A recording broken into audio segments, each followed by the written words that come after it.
The Sacred Union podcast is an epic deep dive into humanity's purpose at this time of planetary change, into the union of soul and body and what it means to truly live from soul.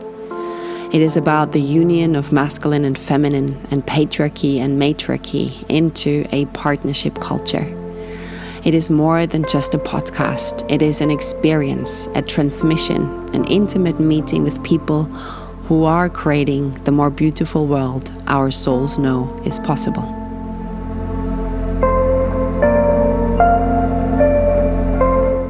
Welcome to another episode of the Sacred Union podcast. I am Bibi Gratze, your host, and today I am talking to Daniel Pinchbeck. Daniel is an author of many books, Breaking Open the Head, Quetzalcoatl Returns, and When Plants Dream, just to name a few. His early works helped to initiate the new psychedelic renaissance and consciousness movement. His 2017 book, How Soon Is Now, explored the systemic changes needed to avert ecological collapse and near-term extinction. He was featured in the 2010 documentary 2012, Time for Change, which promoted a holistic approach to redesigning our civilization, centering the value of indigenous knowledge systems. He has written features for the New York Times Magazine, Rolling Stone, Wired, and elsewhere. He is a regular contributor to Purple Magazine. He has been a columnist for Dazit, the art newspaper of London, Art and America, and other magazines. He co-founded the pioneering web magazine Reality Sandwich. He speaks at festivals and conferences around the world. And I want to add to this that I know Daniel from a course that I have participated in, which was around regenerative community building. And he has also recently launched a whole body of work around Rudolf Steiner. And he also has a Substack newsletter where he reaches over 20,000 people.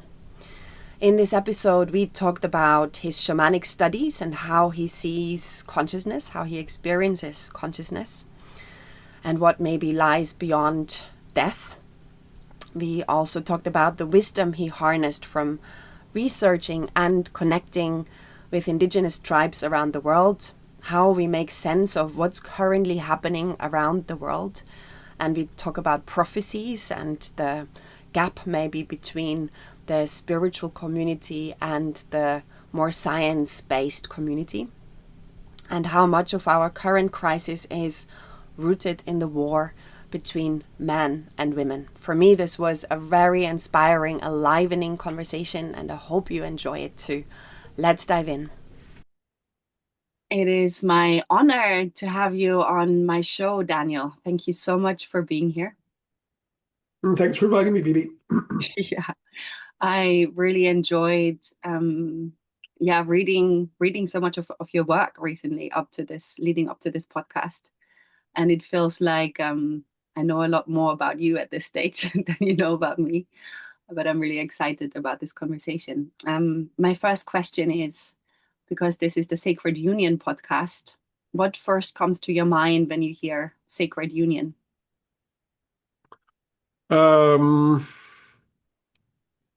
I guess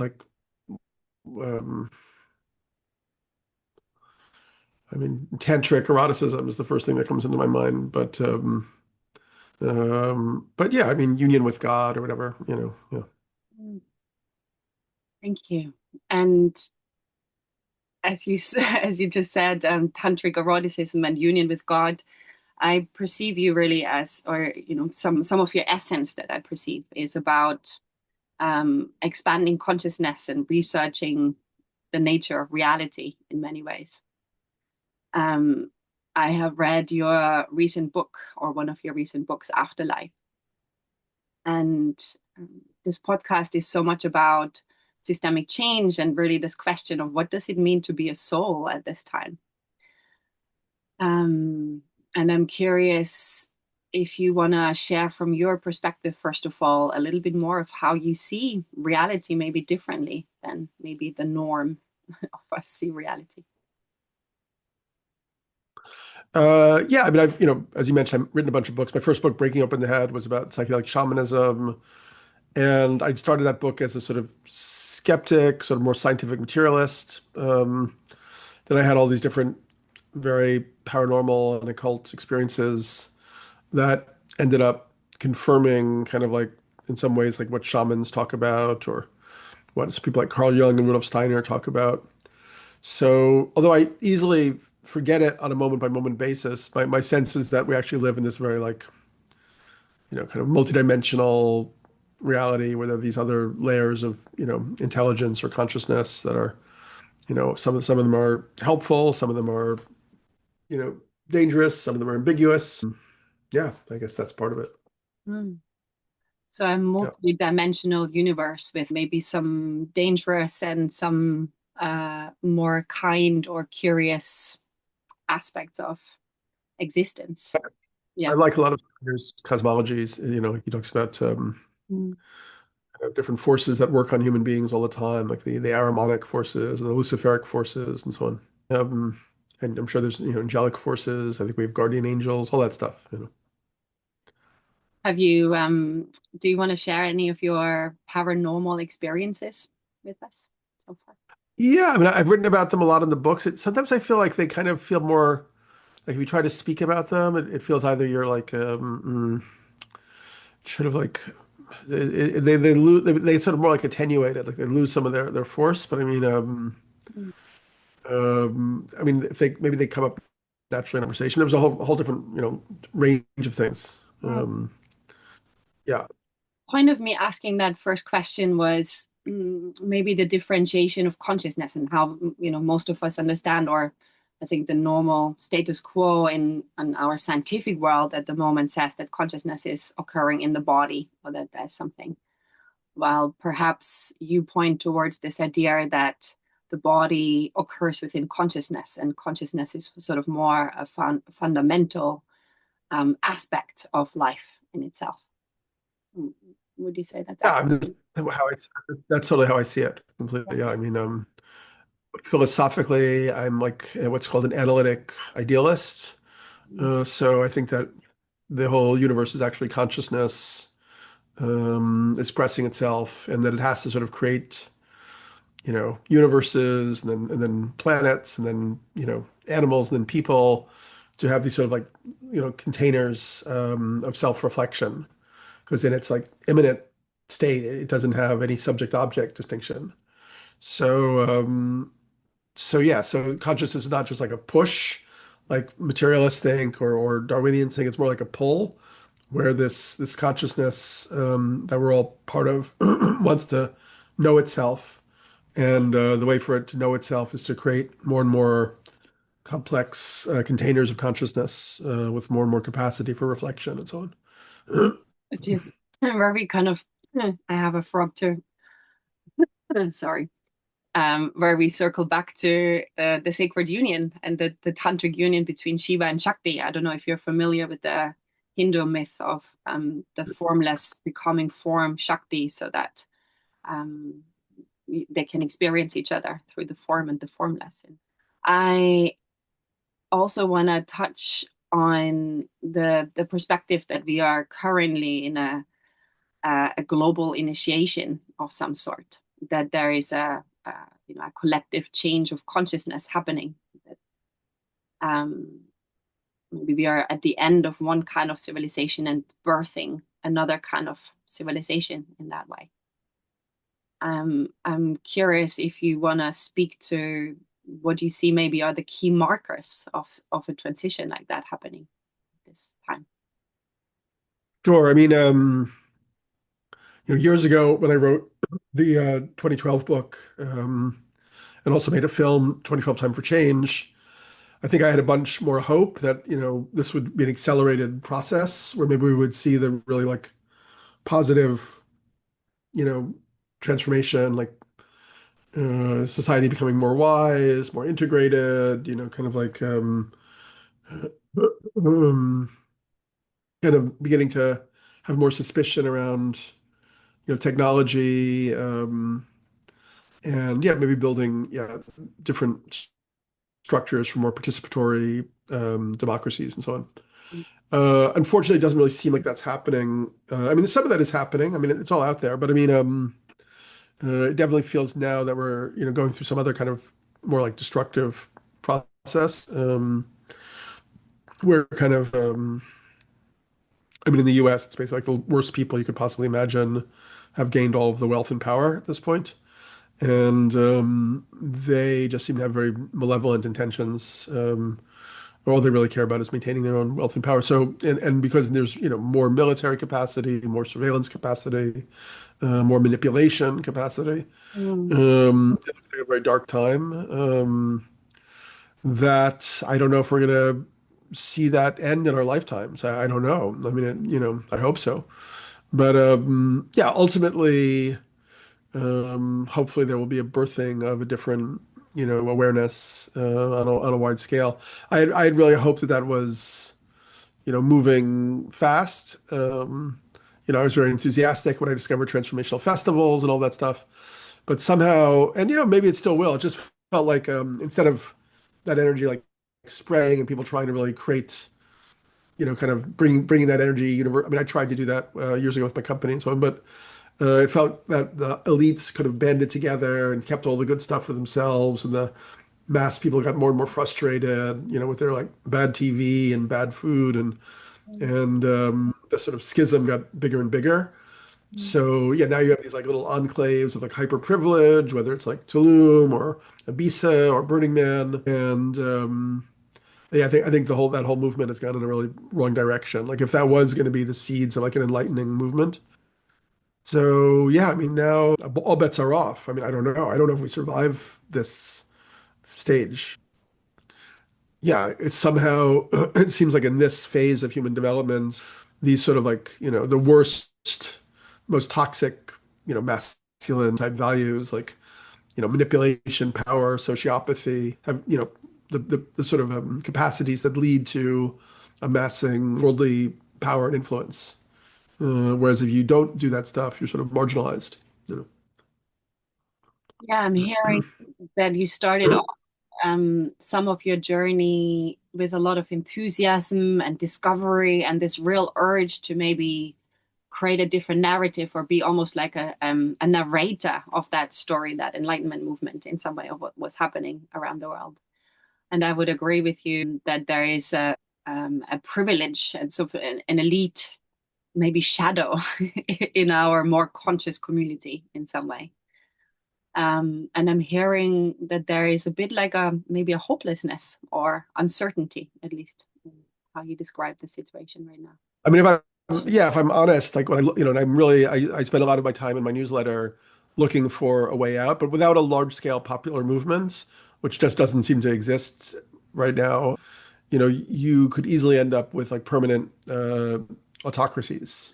What is an autocracy? Autocracy, it's like a fascist totalitarian system, you know, like Stalinist Russia or Nazi Germany, Got it. North Korea today. Those are autocracies Yeah.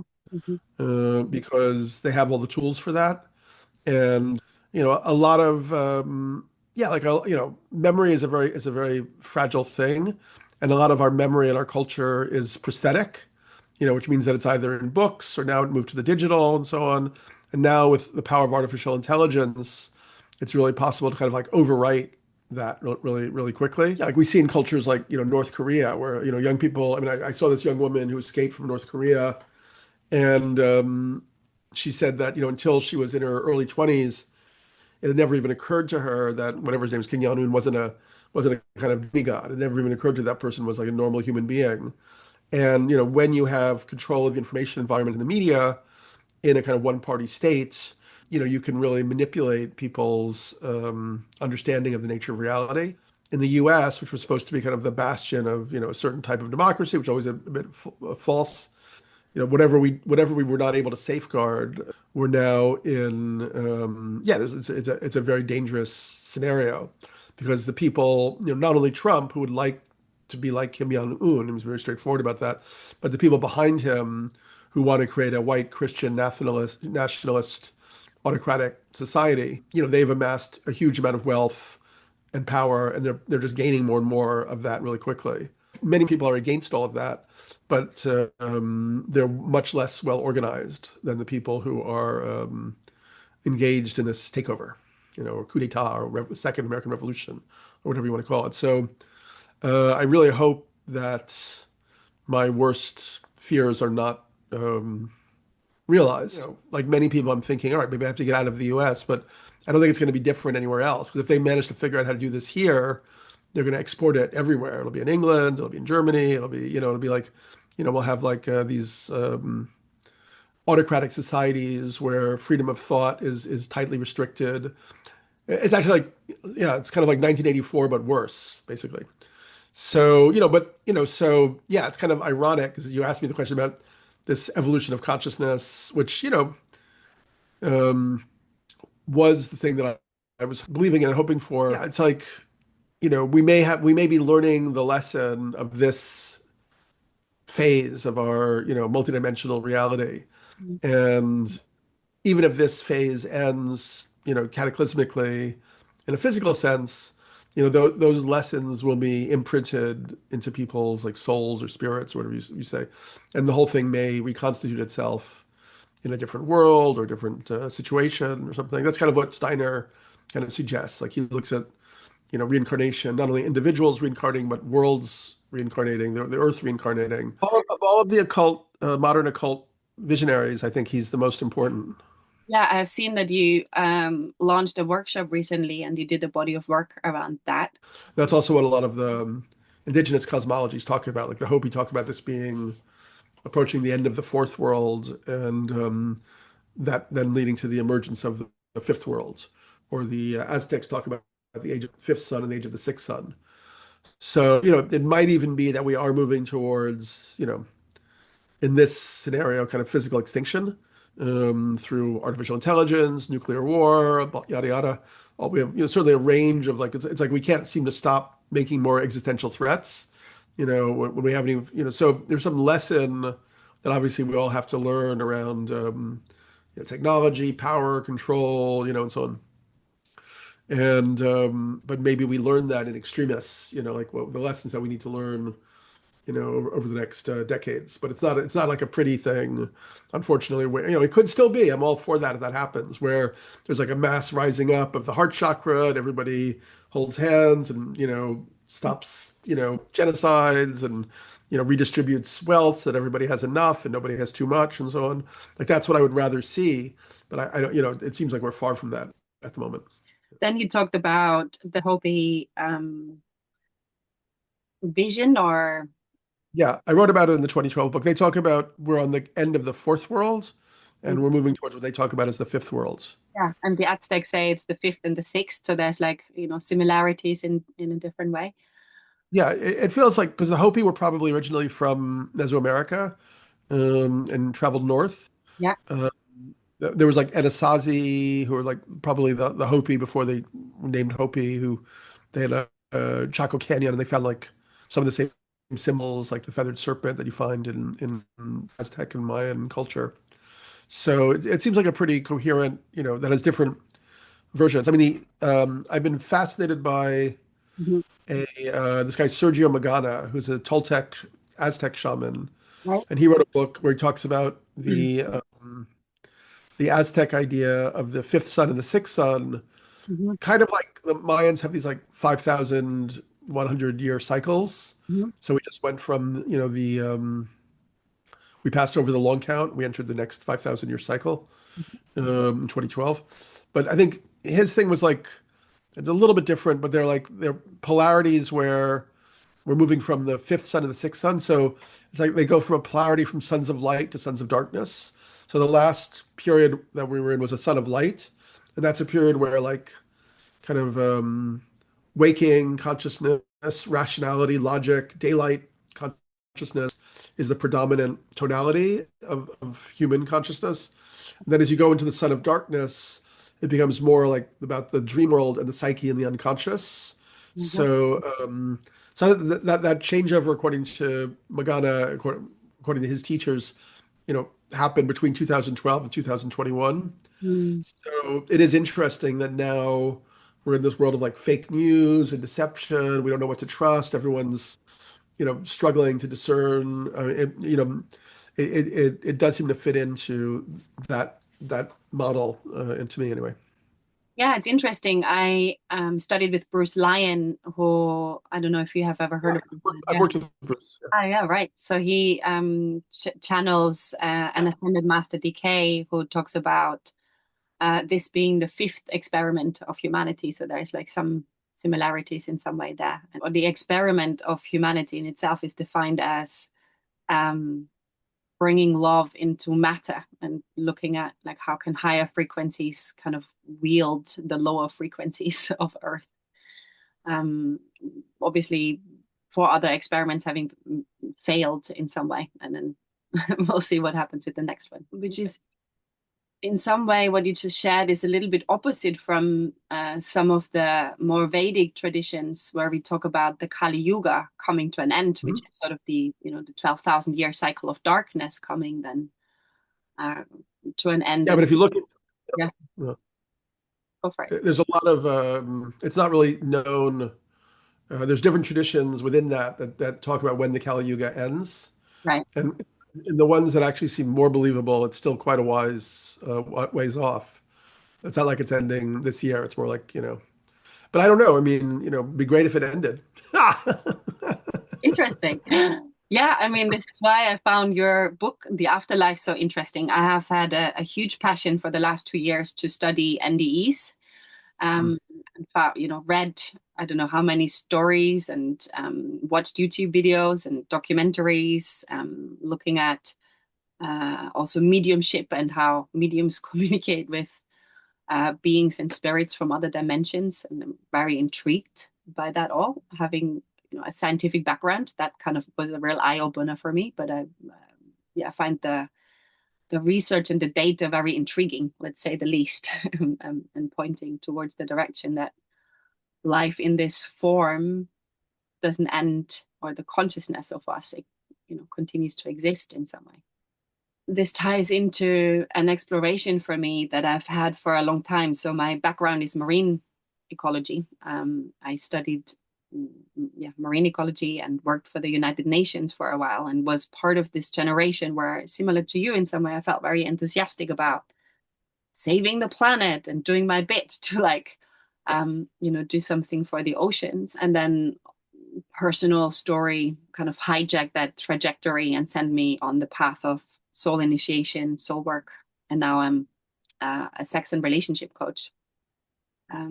Probably where my biggest wounds and challenges lie in many ways. But I want to return back to this theme of the afterlife and death in itself, because there was definitely, sort of this thought often plagued me, like, why am I so passionate about finding a story, or that what's the narrative of this time? How do we cope with what we've just explored? The end of our time, things becoming actually more dark for heart open people, curious people, people who want to turn to the light, want to support and help other people. It's, I think, quite a difficult time to like be so aware of what's happening also. And so the question is like, is there anything to save? Or what's so bad about what's happening? And for me, the answer is less that it's about fearing death, or my own or the collective death, the death of humanity or the death of the earth.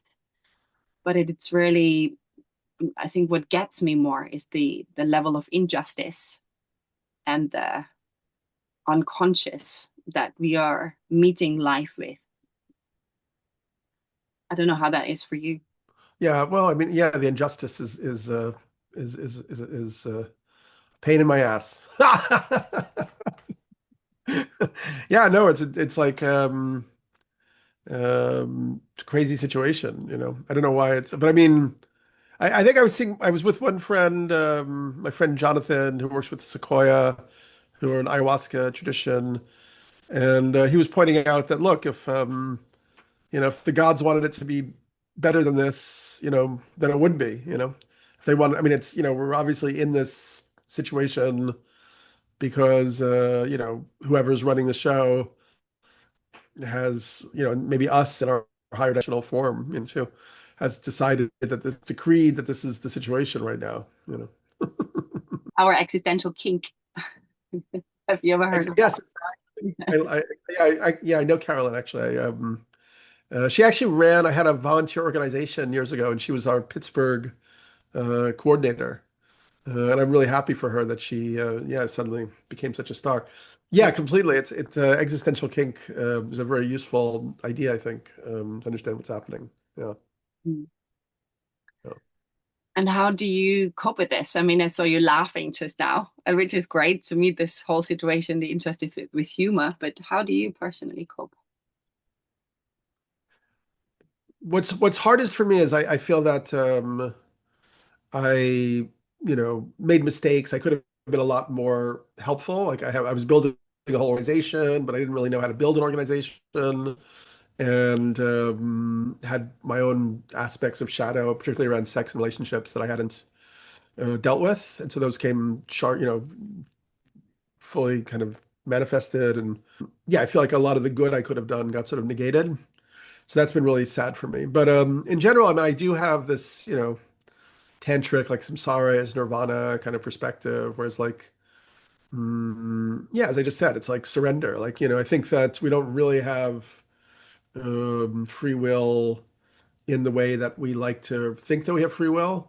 And by certain experiences, if you ever get around to reading the 2012 book, where I actually had a whole like prophecy experience, like a visionary download from like a voice that claimed it was, one of the Aztec gods and so on, indicate that, yeah, free will is a little bit of a paradox and also kind of like an illusion.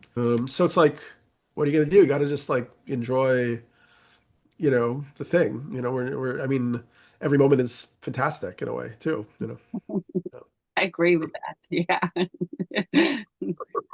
um,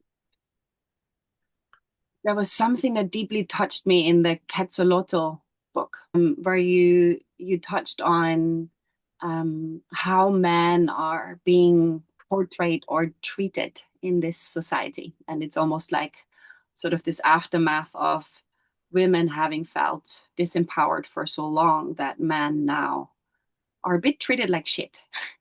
And you just mentioned something about your own shadows and then the severe consequences of that on your work. I'm really curious, like for me, a big piece actually it goes way further. There is uh the whole thing with Trump, for example, the movement around Trump that you also mentioned, very much kind of appears like a backlash of the old patriarchal paradigm. And it's almost a bit like through the feminine empowerment movements, um, at some point, men had enough of like being squished down and shamed, and nothing is ever good enough, and kind of constantly being called out as like, mm, yeah, not good enough. Maybe it comes down to that.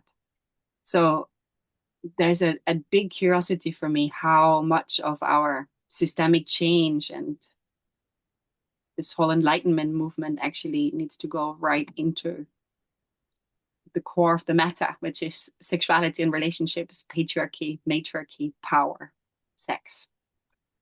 I don't know if that resonates or if you want to speak a little bit more to your experiences in that area. Yeah, no, I completely agree with you. And yeah, I mean, like, I mean, I did write about it and gave some interviews about it, but essentially, like, when I was younger, I often felt like I wasn't the one who was like chosen, and I had like male friends who were wealthier and more charismatic and more successful, and then I sort of felt sort of bitter about treatment by women, and then sort of forgot about that. But then I became, sort of famous in the psychedelic world, and suddenly I had all these, erotic opportunities, and that was like amazing at first, but then it became kind of addictive, and a lot of times there was like people wanted to do like drugs, with me because I was like the new Timothy Leary or the new Terrence McKenna or something, and I didn't have, any mentorship or clear boundaries or whatever, Mm. and so I kind of like fucked up, but I also like as I said, I didn't know any better. I wasn't trying to be hurtful, Mhm. but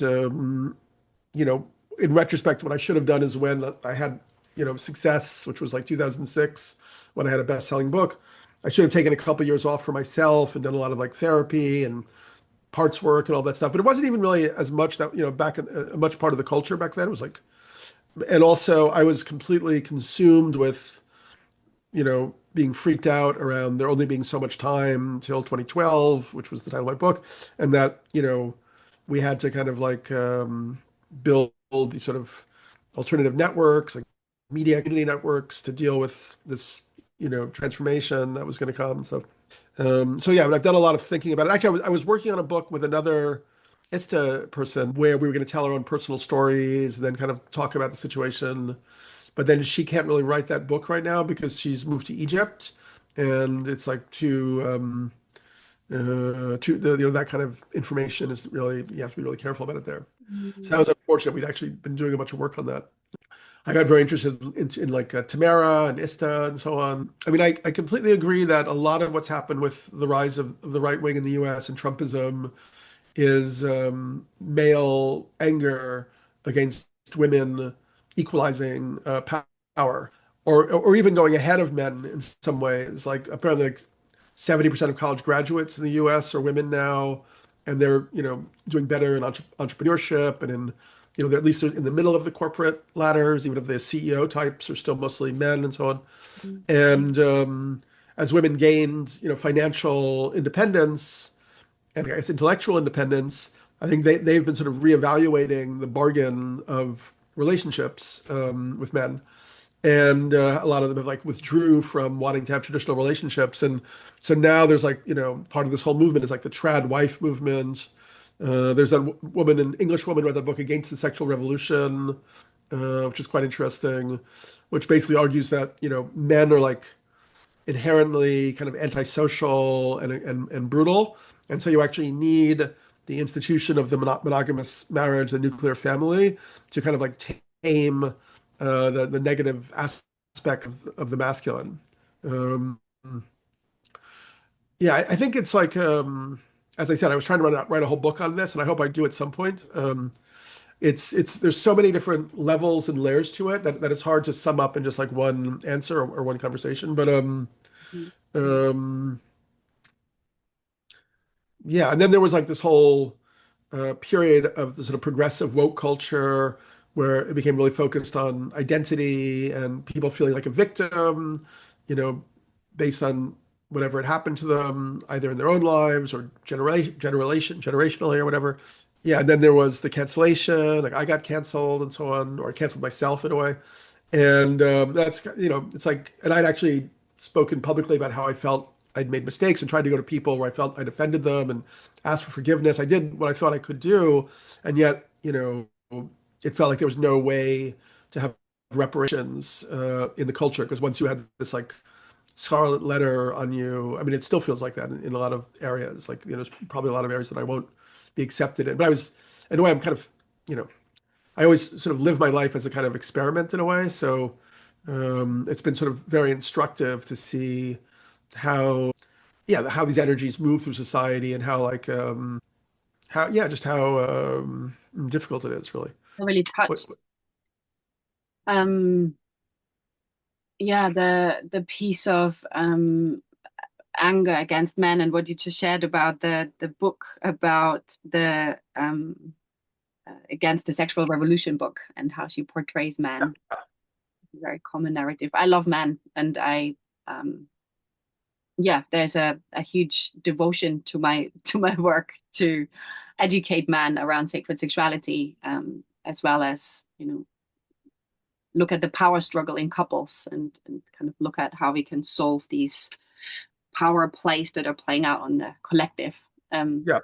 But I mean, I think some of her points still are valid. I mean, like she talks about how in some ways like the sexual revolution was very beneficial for, powerful, sociosexual men who then no longer had a stigma about giving up their original partner and going out with, much younger women and so on. And like, I think that's also some of the power dynamic issues that have come up, for instance, in ISTA, Yeah. with Bruce and Baba Dez and so on, where it's like, it doesn't even really, I mean, Baba Dez created that whole organization. I mean, he's a buddy. I love Bob Inez. I've told this to him myself. It's like, I don't think he didn't maybe, act terribly with people, but, he was like the sort of alpha male and he created a very advantageous situation for himself. And the society wasn't really, kind of like seeing that as healthy anymore. And then women started to, rethink these relationships they'd had with him when they were younger and so on. Um, yeah, I don't know. I mean, I think that, we struggle in areas of ambiguity, where like things are not like completely clear. And I think around eros and sexuality, there's like, a lot of complications and ambiguity. Did you ever read like Camille Paglia's book, Sexual Personae? Huh? That's a masterpiece. Fascinating book. Don't miss that one. Yasmin read it on my recommendation and she loved it. But she talks about sort of the, like this, not demonic, but kind of the daimonic, Daemonic kind of aspect of the feminine and like that, like kind of like, yeah, like the darker aspects of the feminine, shadow, which also kind of really, kind of are impulsive for like civilization and culture to keep moving in a way. So everything is like super intricate and complicated in this Yeah. area. Yeah, I really get it. Bruce talks often about the Enlightenment movement having focused on the upper chakras, the heart chakra, the third eye, the crown chakra, and sort of it was like more towards the ethereal planes and this. What's the Enlightenment movement being the European Enlightenment or more like the Buddhist Enlightenment? Good question. I'm imagining both in some way. Yeah. Okay. And this particular movement that he started, and that's part of, like ISTA is a part of that, but I think it has a bit exploded, like the sacred sexuality, tantric circles in some way, but there's a lot of attention being paid more towards the lower chakras, and this is also where all the shadows are coming out, hence like everything that happened in ISTA and the challenges that happen with that. Yeah, there's a lot of mess to clean up. It gets very complex indeed. But I'm curious to circle back towards psychedelics and plant medicine and indigenous cultures, which you mentioned the Hopi tribe and the Aztec people. I think you visited the people that now are representing the Hopi people, and you traveled far into the jungle, visited many different indigenous people. And I'm curious about, like, from what I'm getting from your writings and also from studying traditional wisdom myself, there's a sense of interconnectedness that these tribes have. There's a sacredness of, a devotion to life and honoring of life. I really loved how you described the Hopi people, the humility that came with that culture, and so by having received, the last vegetables or seeds that kind of just grow in very dry, arid areas and still like making a living from that. And so there's this deep humility and still like joy within life. And yeah, I'm curious if we were to translate some of those principles or foundations of the shamanic, the indigenous culture into our life today, economic, the relational architecture of life.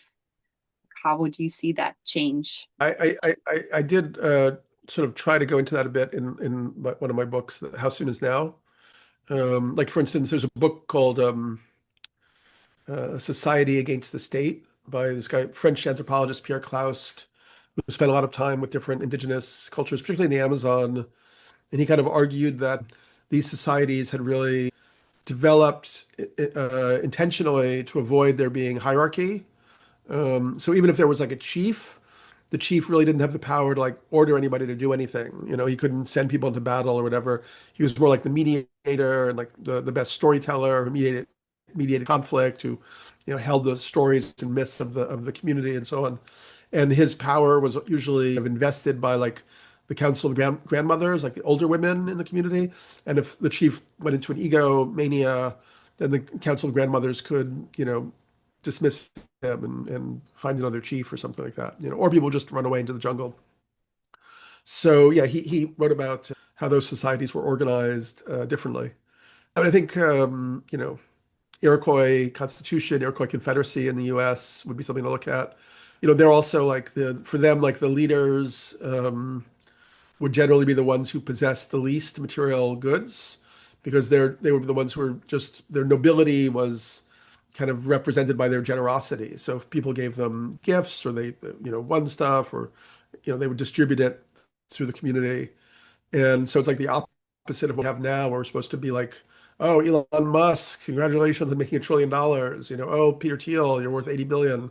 It's more like the opposite. Like, you would want the male leaders to show their nobility through being the most generous. It's kind of ironic that once again, it's very Kali Yuga that we just like totally reverse these things. And also in that society, property was passed through maternal lines, through female lines, which is probably better. I mean, and this is kind of, yeah, in theory, we could look at all these different efforts to kind of design human societies, also in terms of like eros, like sexuality. There's like that book, Sex at Dawn.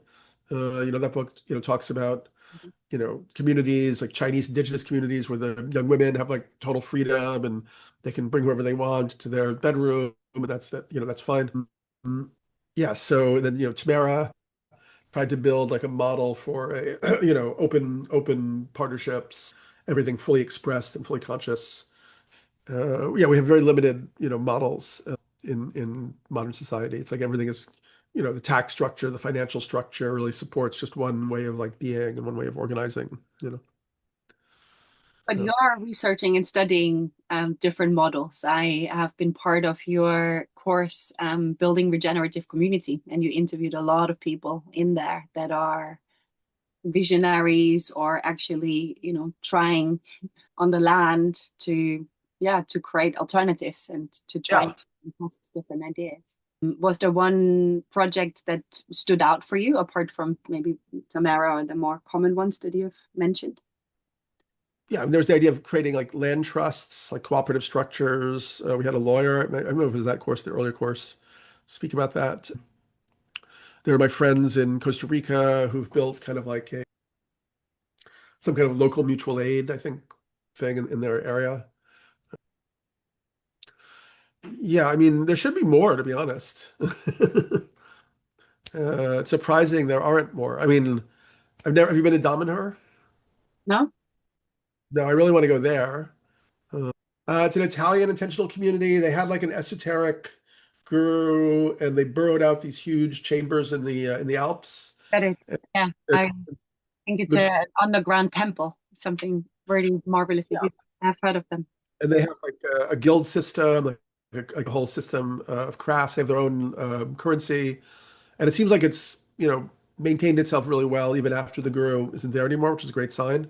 Yeah. And they also have like, it's nothing as complicated as Tamara, but for instance, like apparently marriages there are like 1 year contracts. And at the end of the year, the couple is supposed to come back together and sort of consciously figure out if the relationship is still serving, the highest potential for both of them. It's kind of an interesting Mhm. approach. Mhm.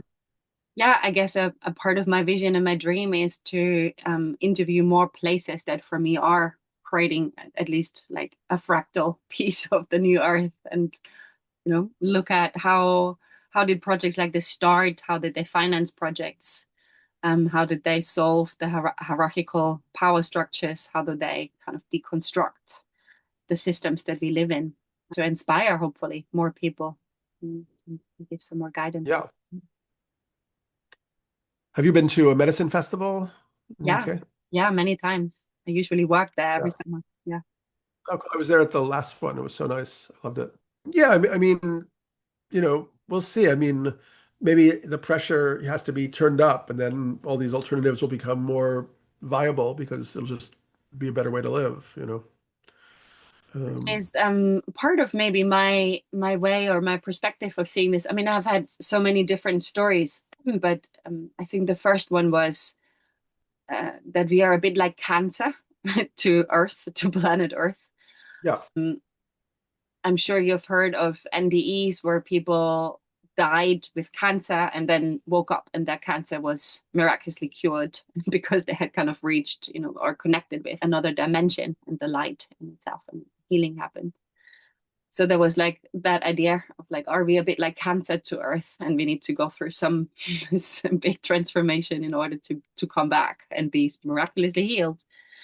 The other idea was something along the lines of an initiation. Potentially, this is a bit like a risky global initiation that we have to go through, and we have to meet the edge of death almost in some ways before this big awakening or reckoning starts happening.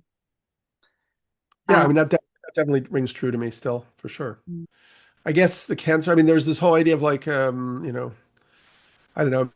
Yeah, I was very attached to these ideas and still love them, but I think they're useful as at least archetypes or whatever. The whole idea of the butterfly, caterpillar to butterfly, that the, imaginal cells that start to propagate within the caterpillar are seen as a virus, by the immune system of the caterpillar, which then tries to squash them. And then it's like in that, kind of, they propagate, um, under that pressure. And then they take over the whole body of the caterpillar and kind of reprogram it. yeah, and do you know when that taking over happens? Which I Don't find tell fascinating. It's at some point, so there's a few different butterfly cells that kind of come up in different parts of the imago. Yeah. And the imago cells believe that it's like something that needs to be eaten or eliminated, and they eat that up. And so the butterflies keep coming up, and in the moment they start connecting with each other, that's when the butterfly cells are more powerful and take over. And I found that Right. inspiring and fascinating. Yeah. Yeah. That's cool. Yeah. But listen, I mean, I'm very happy to be alive in this crazy moment. It's super fascinating. Hmm. It's like all bets are off right now. Yeah, by the sounds of it, probably very likely that we have chosen to be here at this particular time for a Yeah. particular I reason. would imagine. Yeah. Hmm. So I want to maybe integrate all of what we just talked about a little bit and start with, I have heard you say in this podcast that um, there is no counter movement at the moment that's organized enough to offer like enough strength, enough power, offer something to the dominating culture or the danger of an autocratic culture in some way. We have talked about like some of these different places, but I'm curious if you were to dream big and envision a more organized movement that creates more awareness, that connects people to their hearts, that creates that awakening. Like, what do you envision? Yeah, but I did actually take a stab at building all of that, back from like from 2008 to 2013 or something. And the model there was like, kind of local community groups who were having regular in-person meetings to kind of look at different aspects of this transformational, paradigm, and then, apply them in localities in the ways that were appropriate, for their local circumstances. So like we did stuff on like local currencies, then like a few of the groups that were called spores, kind of like incubated local currency projects or permaculture projects and so on. So I think it would be some kind of like decentralized, like, hub and spoke kind of model. I mean, I'm very interested in this work by this woman, Audrey Tang, who is she's like a trans woman who's a hacker.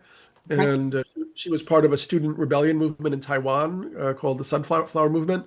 And for whatever reason, the Taiwanese government like met with them, and they ended up making her the digital minister of Taiwan. So then she built all these different tech tools, and apparently Taiwan went from having kind of like people had a low trust in their government to having a very high trust in the government. It's just so obvious, like the to me anyway, that this digital technology could be used to turbocharge participatory democracy, rather than and people's ability to learn, rather than like eviscerating all of that. Like they have a project where if you see something that you think should be changed, you make a petition, and if 5,000 people agree, like, oh yeah, like that crosswalk, it'd be nicer if it had a little garden or something, then the government actually has to take that seriously and debate on it and make a decision.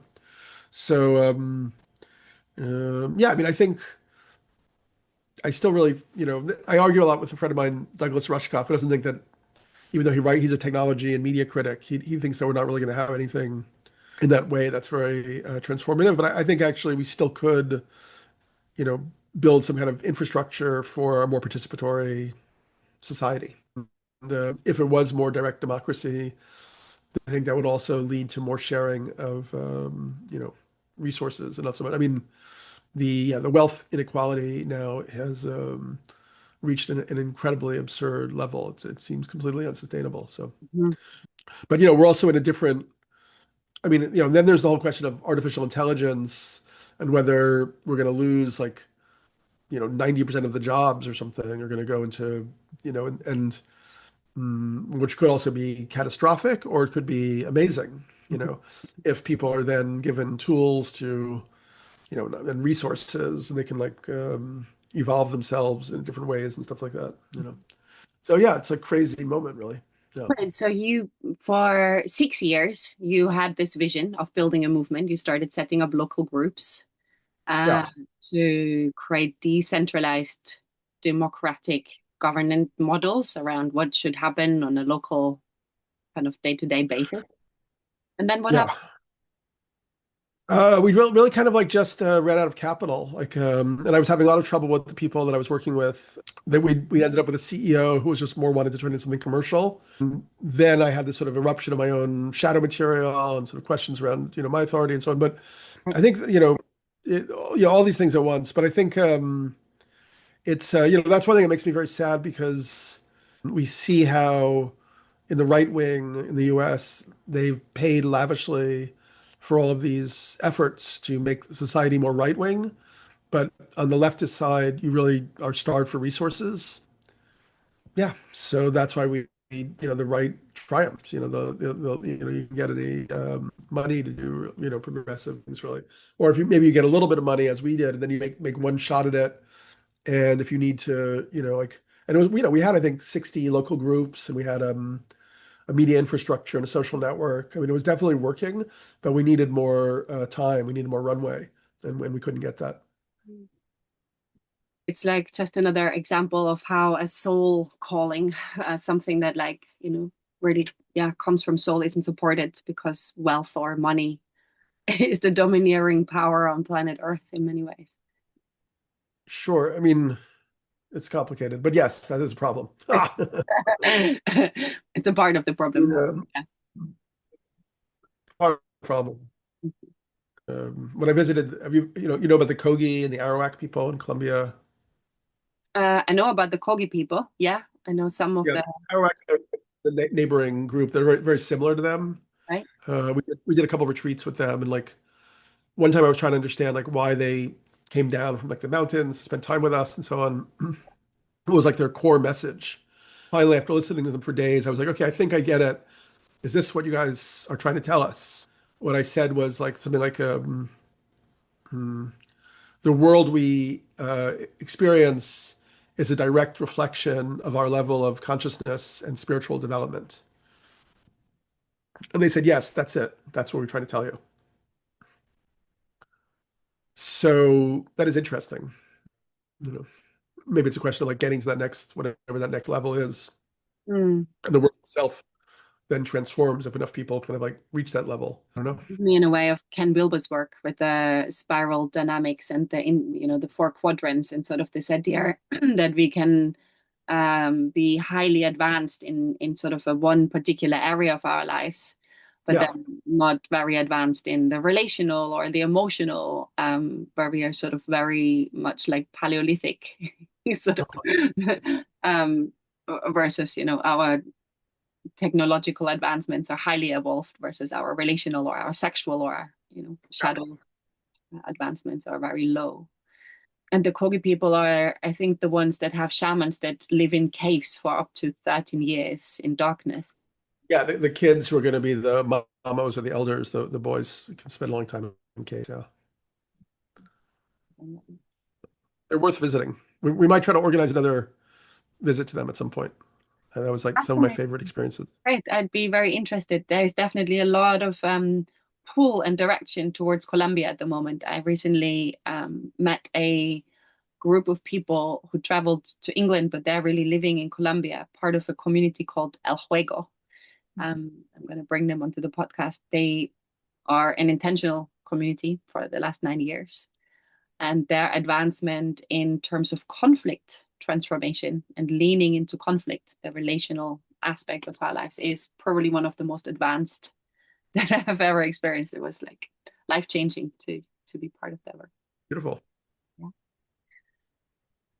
Coming to the end of our episode slowly, I'm wondering if there's anything that you feel like needs to be added, be part of that conversation, and we haven't touched. That's relevant. A lot of our efforts to, go into the esoteric or the occult become quickly kind of ungrounded. Like even when, you mentioned like Bruce Lyon and the channeling of the trans-Himalayan master, it's like makes me a little bit nervous. I know he's based on like sort of Blavatsky, who I also like, but she was also such a fraud and so on. But anyway, I've been trying to figure out how to like understand how these things kind of work in a way that builds a bridge from the rational to the sort of intuitive mind or the esoteric mind. So on the one hand, I think the analytic idealism is very useful. So this understanding that consciousness is actually everything is consciousness, just the same way that if you're having a dream and there are objects in the dream and everything seems real, the scenes and the people, everything is like a dream that consciousness is having, and we're like differentiated aspects of that underlying field of consciousness.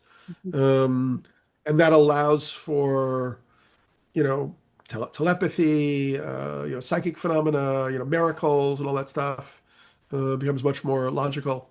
And then on top of that, I think if you add in like because one thing that I've always been trying to understand is like if you go to the Shipibo or the Kogi or, Western Druids, they all have different magical practices, or Tibetans, or different ideas about the afterlife, or different, what is the quote unquote truth or whatever.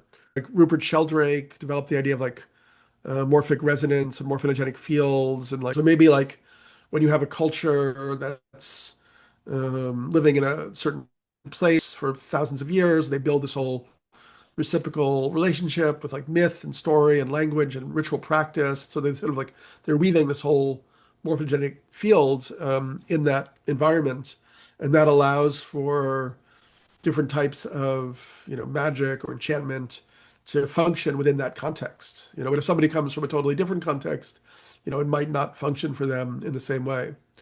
Anyway, I think there's the possibility there. Maybe it's not quite there yet of having a really grounded understanding of how something like quote unquote magic could function, how why transformations can work in some cases, but then also don't always work and so on. Yeah, I think if we could have like if we could really wed the rational and the intuitive, which is a little bit like the sacred union, it would really help us to get out of this quagmire that we're in. And I feel a lot of the esoteric stuff ends up being too ungrounded and kind of leaving us still in this sort of confusion in a way.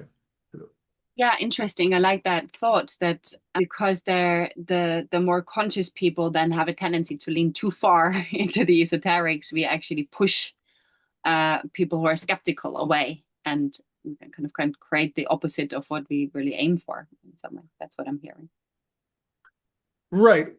Yeah. Well, I mean, I don't know if I would say more conscious. I would say like, they're connected to certain regions and areas. So there are other people who are like, very intelligent and maybe connected to something else. There's different types of intelligences or whatever. But we need to really figure out how I mean, Steiner is very interesting. He also goes totally off the deep end in some ways, but he wrote a first book called Philosophy of Freedom, where he kind of sort of critiqued Kant and like Kantian dualism, and sort of then created a philosophical basis for his later work and so on, which I still think is quite useful, actually. We kind of need the spiritual people to get more rational and the rational people to get a little bit more esoteric. And so we need to build those bridges better. Yeah, I guess that's what I was thinking. Yeah. That's really helpful. Yeah. Yeah. I'll take that with me on my journey. Yeah. Okay. I really enjoyed this conversation. Thank you so much for being here. Thank you for inviting me. Yeah. If you have liked this episode, I'm inviting you now to give me a like or a 5-star rating. It really helps to get the word out there and to make this accessible to more people. If you want to support the creation and the continuation of this podcast, I'm inviting you to sign up to my email list. I know we get spammed by so many emails nowadays, and I promise you that my emails have changed lives. I am a tantric sex, love, and relationship coach, and I work predominantly, but not only, with couples who desire more in their relationship, more connection, more honesty, more orgasms, more ecstasy. And if you want to learn more about how to have healthier, better relationships, how to bring in more orgasm, more emotion, more heart-to-heart connection, I'm sharing practical tools. I'm sharing my own failures and triumphs in my relationship. And I am also sharing newest episodes of this podcast and other offerings. I hope to see you in another episode. And before you go, I'm inviting you to sit with 5 things that you are deeply grateful for and really feeling this gratitude. I know these conversations can stir up a lot.